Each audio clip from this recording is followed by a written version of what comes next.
This is Dan to be severed, the only Triple Crown champion in the UFC history. And you're watching the Sports Courier. Fred Richani here for the sportscourier.com, and we have a very special guest today.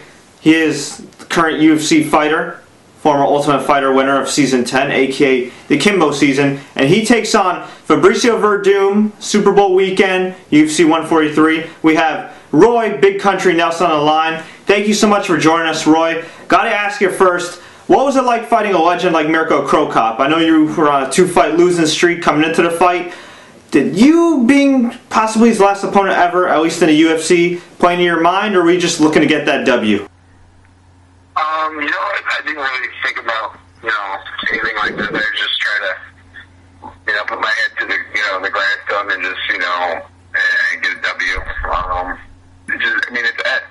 As an athlete, you just want to fight the best in the world, and to be able to say that you stood with Mirko and you fought Mirko, is definitely one of those things. It's like, if you're playing basketball, you would like, hey, I want to, play against Michael Jordan or Kobe Bryant or something like that. So as an athlete, it's kind of surreal. Now, going into that fight, as I mentioned, you did have a 2-fight losing streak. How much does that weigh on your mind, combined with the criticism from UFC President Dana White based on your last fight? And based on the fact that you did have a 2-fight losing streak going into the Ultimate Fighter Season 10, where you eventually won, how much did that help you going into this one, saying, okay, you know what, I may have lost 2 straight, but I'm just going to take it 1 fight at a time? I think my fights right before the tournament, I fought in Florida, and, you never want to fight in Florida because it's a little crooked there. Or at least for me it was. And then after that, it's just, when you have a bad day, it's just in front of millions. Now, Roy, going back to Season 10 of The Ultimate Fighter, you did beat, most famously, Kimbo Slice, which at one point was the most watched fight in MMA history, or at least in UFC history. You had, great win over Brendan Schaub in the finals, knocking him out. But a lot of people said that you should have been in the UFC already. Do you feel like, your unique look, your appeal to the fans, perhaps also played a detriment to you not being in the UFC before that? No. Me going into the Ultimate Fighter was pretty much the way I looked at it was more of a PR stunt to introduce myself to the UFC fans versus MMA fans. Thoughts on Brock Lesnar's sudden retirement, and do you think he'll be back, as well as what do you think his legacy is in mixed martial arts? I know he had a legacy in MMA. I think you have to have at least, we'll say, 10 fights. I think to have a legacy. Well, don't you think he, brought more eyeballs to the sport? I mean, he did main event twice in 1 year, and in those 2 main events, they both drew 1 million pay-per-view buys, which I think he's the only guy in history, other than Mike Tyson and a handful of others, and definitely the only guy in mixed martial arts history. You're talking about fighting or promotion? I mean, he did bring more eyeballs to the sport, every time he did fight, right? More eyeballs are always positive, but I think it's definitely one of those things that where'd you fight? Get what you got. Now, shifting gears, how did the Fabricio Werdum fight come about? You are taking him on at UFC 143, Diaz versus Condit on Super Bowl weekend. You know what? I was just trying to fight anybody. I think that's I wanted to fight Chicago because I heard he called me out. I really just don't care. I just wanted to fight. And then Fabricio is, Joe called me up and told me I had Fabricio, and that's, all true.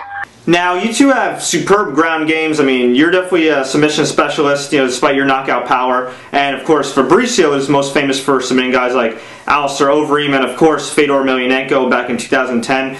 Do you feel like you guys' superb ground games will negate that, and this fight could end in a knockout or just be primarily stand-up? You know what? It's MMA. Anything can happen.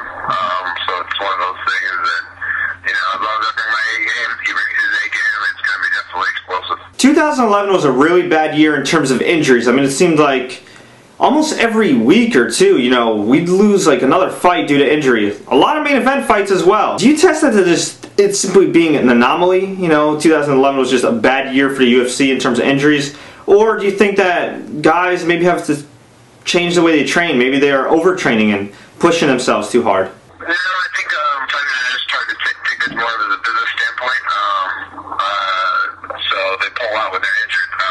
It'd be like me when I fought Frank instead of have a whack up on you instead of ruining the card. I kept on fighting. Instead of from a business standpoint, I should just pull it out. I'd like to get your thoughts on UFC's Fox deal. Obviously, it means more exposure for everybody. I know UFC's primary business still is pay-per-view, but do you think that MMA has a ceiling, or that it could definitely reach new heights with this new deal?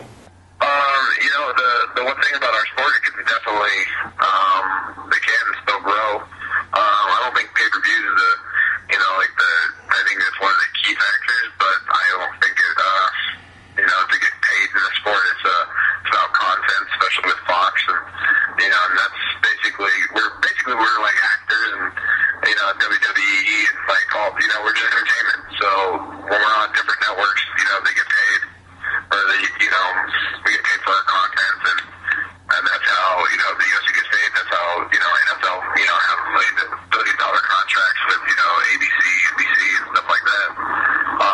So it's definitely, if we get away from the pay-per-view model, I think it's definitely a plus. You mentioned WWE. You were talking about maybe getting into professional wrestling. Do you still have pro wrestling aspirations at this moment? And were you a fan growing up? Yeah, as a fan, when I was younger, definitely a wrestling fan when I was younger. If the opportunity ever came up to be a professional wrestler, yeah, sure. It's one of those things, definitely, I think with the, UFC, you can't, actually do professional wrestling, like a Brock and stuff. I think it's one of those things you could definitely do some cross promotion and bring more eyeballs to the sport. Do you feel like the pro wrestling influence of MMA is underrated? Because I know some hardcore MMA fans really are against pro wrestling, and sometimes management tries to downplay it a little bit, with Chael Sonnen. But I mean, I feel like there's always more incentive to watch a fight when there's some kind of storyline or backstory, say like Tito Ortiz versus Ken Shamrock, or it involving a larger than life personality such as a guy like yourself, or Brock Lesnar. I think it's definitely the same storyboard. When you got a good storylines in MMA, it makes the great hype for fights. It's just like how they're already talking about like Chael versus Anderson, and Chael still has to get that from Mark Munoz. So it's just one of those things. Like sometimes the storyline already gets ahead of basically the cart before the horse. Sometimes. I know you got a big fight coming up against Fabricio, but if you do win this fight, how far back do you feel like you are from a title shot? You know what? It's one of those things that you never know. Like we were talking about Brock earlier. You could probably get a title shot after a loss. You just never know. It's about about timing, and all depends on who you fought. It's one of those things. If I get that for Fabricio, I could get the next title shot. You never know, because someone might get injured, someone get hurt, whatever. But the thing is, it's always one of those things. It's all about timing.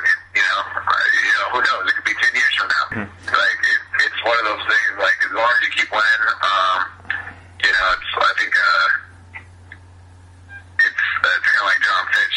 John Fitch, I think, fought 3 or 4 years without losing until recently, and didn't get another title shot. So you never know. How important is it in the UFC to not only put on a dominant performance, but an exciting performance? I think it all depends on who you are.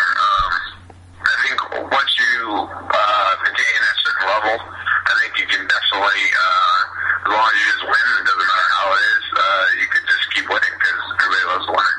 And where can fans find Roy Nelson online? Twitter, just go to Roy Nelson MMA, and of course, just go to RoyNelson.com, and then on Facebook, Roy Nelson UFC.